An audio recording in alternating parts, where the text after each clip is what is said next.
Voltamos com o último bloco do programa Ponto de Vista. Estou aqui com o secretário estadual de comunicação, Enio Lins. Mas a SECOM, o governo do estado como um todo, Enio, nos 200 anos de Alagoas, ele tem pensado atividades de uma forma toda. Como o governo do estado pensa, para além do portal, essas comemorações?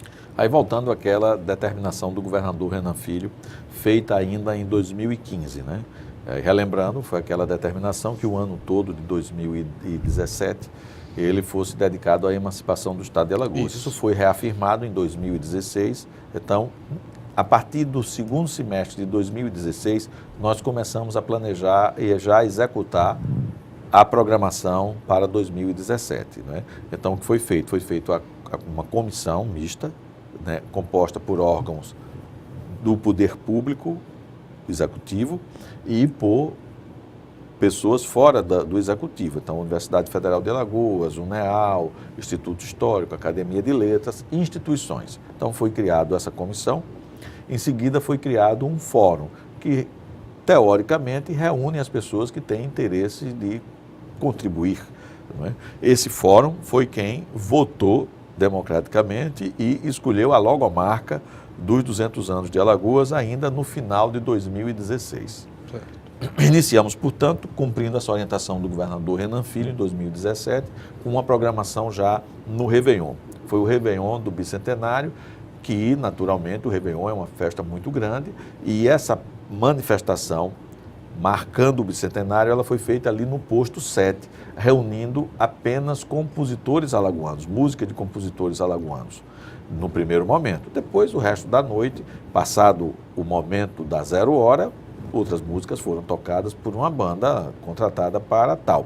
Mas toda a primeira fase, que marcou o Réveillon propriamente dito, que é a passagem de ano, ela já teve essa marca. E isso vai ficar para a história, porque ele foi gravado ao vivo e nós teremos provavelmente já no próximo mês esse CD distribuído e disponibilizado no meio digital. Ele já está hoje, inclusive, no portal. Se a pessoa for no portal, tem o show do Réveillon do Bicentenário. Aí vai lá, tem 17 ou 20 músicas, não me lembro mais, tem um número de músicas que foram apresentadas, todas de composições alagoanas, todas feitas por pessoas de Alagoas, interpretadas por músicos, alguns os próprios autores e outros por intérpretes que homenagearam compositores locais. Eles estão já está lá disponível. Essa programação, portanto, ela se espalha pelo ano todo. Nós tivemos em nós tivemos em janeiro o primeiro seminário da Alagoanidade, que foi feito no final de janeiro. Nós tivemos em fevereiro o Carnaval do Bicentenário, que o ponto alto foi o resgate do Pinto da Madrugada, que não teria condições de sair por diversos motivos de sua diretoria, e que foi feita uma homenagem ao Pinto, exatamente nos moldes do Pinto, que ficou maior e mais animada do que o próprio Pinto e já animou, não é, os fundadores do Pinto da Madrugada, que já confirmaram que em 2018 estarão de volta para as atividades. Então, essa recuperação desse ícone do carnaval alagoano se deveu a essa orientação do governador Renan Filho de, no carnaval do Bicentenário, esse aspecto cultural fundamental de Alagoas, ele fosse resgatado. Então, o carnaval foi dedicado às manifestações culturais típicas de Alagoas, inclusive com as músicas de alagoanos. Em março, nós tivemos a homenagem, referência do mês de março, ao Graciliano Ramos. E em abril, nós tivemos Jorge de Lima. Em maio, nós teremos 3 referências, que serão personalidades também de projeção nacional. O senador Teotônio Vilela, que se vivo fosse, completaria 100 anos este ano, então ele será o foco, um dos 3 focos do mês de maio. A comemoração do Bicentenário, em parceria com a Fundação Teotônio Vilela, ela se dará no dia 28 de maio, que é o dia de aniversário do centenário do senador da anistia, com o lançamento da mais nova biografia do senador Teotônio Vilela. Então, esse lançamento será feito ali em Jaraguá, na sede da Fundação Teotônio Vilela, dia 28, é um domingo, então será feito lá no domingo, com a presença do autor, Carlos Mack, com a presença da direção da Fundação Teotônio Vilela, do Governo do Estado, da Comissão dos 200 anos e aberta para o público, inclusive com show musical. E nós teremos mais 2 outras referências no mês de maio, que é o Aurélio Buarque de Holanda. Nós estamos em entendimento com o filho do mestre Aurélio, o Aurélio Filho, que virá a Alagoas também no fim de semana, porque ele é professor da Universidade do Rio de Janeiro, não pode vir durante a semana, e irá em Passo de Camaragibe, naquela região norte, em busca das referências do velho Aurélio, e provavelmente nós teremos uma novidade aí a ser anunciada com a vinda do Aurélio Buarque de Holanda Filho, em homenagem ao mestre Aurélio Buarque de Holanda. A data ainda vai ser definida, mas será no fim de maio. E, finalmente, teremos a homenagem ao fotógrafo Augusto Malta, que é considerado o grande fotógrafo da capital brasileira, que era o Rio de Janeiro, né, da capital federal, no início do século. Então, Augusto Malta começa a fotografar no final do século XIX, mas ele é contratado pelo prefeito Pereira Passos, que era o prefeito da capital federal, no começo do século XX, aí por 1902, 1903, para fotografar a transformação urbana e arquitetônica que aconteceria na capital federal, quando o Rio deixou de se transformar se transformou de uma cidade que mais se parecia com a periferia de Salvador, a periferia de Lisboa, não é? Para uma cidade que se pareceria mais com Paris ou com o centro de Lisboa naquele momento, né, no começo do século XX, que é de grandes avenidas, de prédios neoclássicos, etc, etc. Então, ela segue a orientação europeia para se tornar uma capital a nível das grandes capitais do mundo naquela época.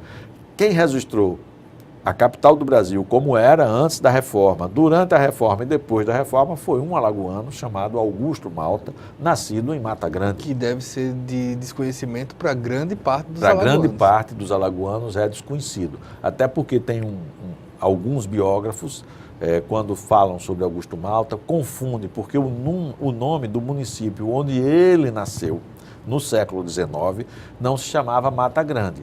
Era um município maior, que reunia os municípios que posteriormente foram divididos de Mata Grande, Inhapi e Canapi. Então, esse grande município se chamava Paulo Afonso. Depois, com a construção da hidrelétrica de Paulo Afonso, porque o nome de Paulo Afonso é o nome da cachoeira, um município na Bahia passou a se chamar de Paulo Afonso, mas isso nos anos 50. No século XIX, o município chamado de Paulo Afonso era em Alagoas, e é onde hoje são os municípios de Mata Grande, Inhapi e Canapi. No caso de Augusto Malta, ele nasceu onde hoje é Mata Grande. E isso daí é enriquecido nesse momento, né? Então, e para homenagear esse grande alagoano de projeção nacional, nós vamos trazer para Alagoas as fotos dele. Então, teremos uma exposição que será feita em parceria com a Associação Comercial de Maceió. O presidente Kennedy Calheiros já disponibilizou o Palácio do Comércio. Nós vamos ter segunda-feira uma reunião já para definir os passos. O que nós estamos definindo é a quantidade de fotos que virá do Rio de Janeiro para Maceió, porque eles têm muito cuidado com a liberação dessas fotos. Nós ainda estamos no entendimento para definir a quantidade de fotos e, em função disso, definiremos o dia que será aberta essa exposição, que ficará 30 dias. Ela vai entrar para junho, né? E também, agora no mês de maio, nós teremos um circuito de palestras com a professora Luitgar de Oliveira Cavalcante Barros, que é alagoana também, de Santana do Ipanema, que mora no Rio de Janeiro há muitos anos e que, no meu modo de ver, é talvez a intelectual feminina acadêmica mais importante do Brasil hoje, na sua área, que é a área de antropologia, na área relativa às pesquisas populares do interior brasileiro e particularmente do Nordeste. Então, a professora Luitgard, ela veio do Rio de Janeiro, está em Maceió por um período.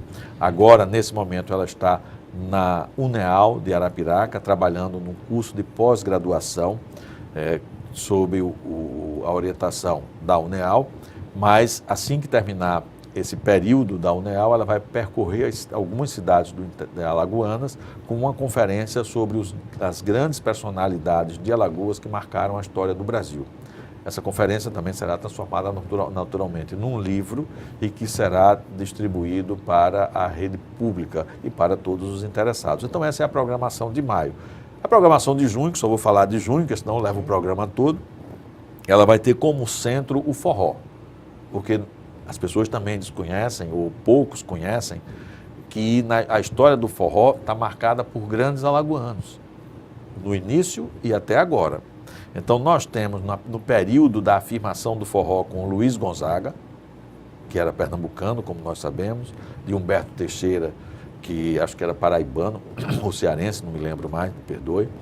Mas nós tivemos um alagoano chamado Gerson Filho, que era um exímio tocador de fole dos 8 baixos, mas que teve mais de 80 grandes composições de forró e que contribuiu para que o forró se consolidasse. Ele não gostava de cantar, ele só tem 2 músicas gravadas, me parece, mas compunha muito bem e tocava maravilhosamente, e as obras dele estão registradas por esses grandes compositores. Nós temos o Jacinto Silva, desculpe lhe interromper. Não. Nós temos o Jacinto Silva, nós temos o Zinho, que inicialmente era do trio nordestino, que era formado só por alagoanos, e que num determinado momento o próprio Luiz Gonzaga chegou a dizer que o Zinho era a pessoa capacitada para substituí-lo quando ele morresse. Então nós temos o Tororó do Rojão, temos a Cremilda, só para falar dos que já morreram. Quero deixar claro aqui que essa referência são daqueles que já encerraram sua participação artística. Nós, se formos falar daqueles que estão produzindo, nós vamos ter aqui mais um programa inteiro para falar sobre isso. Então, só vou falar até junho. A programação toda está disponível no Alagoas 200 anos. Tudo portal. Isso pode observar lá. Muito obrigado. Pode observar lá. Obrigado também a você pela audiência. Esperamos uma próxima oportunidade. Até mais.